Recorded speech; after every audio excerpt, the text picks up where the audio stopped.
வணக்கங்க. நான் சிவகாசி ஒன்றியம் செங்கமல்லாச்சியார்புரத்துலேருந்து பேசுகிறேன்.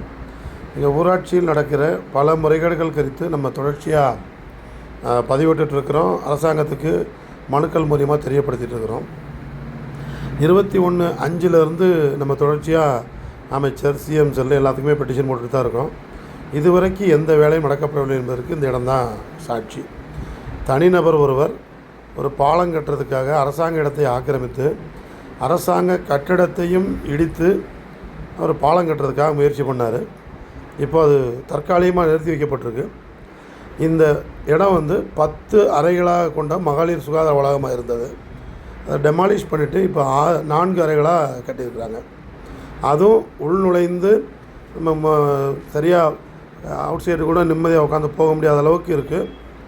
ஆர்சிசி இல்லாமல் ரூஃபு ஒரு தகரத்தை வச்சு போட்டிருக்காங்க. இந்த பெண்கள் அதனால் போகிறதுக்கு பயந்துட்டு இப்போ அருகில் இருக்கிற அந்த மயானக்கரைக்கு உள்ளே தான் இப்போ ஆண்கள் சுகாதார வளாகத்தை உபயோகப்படுத்திகிட்டு இருக்காங்க. இந்த தனியார் ஆக்கிரமிப்பை அகற்றி மறுபடியும் அந்த சுகாதார வளாகத்தை 10 அறைகள் கொண்ட ஒரு பெரிய சுகாதார வளாகமாக கட்டித்தர வேண்டும் என்று அரசாங்கத்திற்கு இதன் வாயிலாக கோரிக்கையும் நடவடிக்கை எடுக்க வேண்டும் என்ற கோரிக்கையும் வைக்கிறோம்.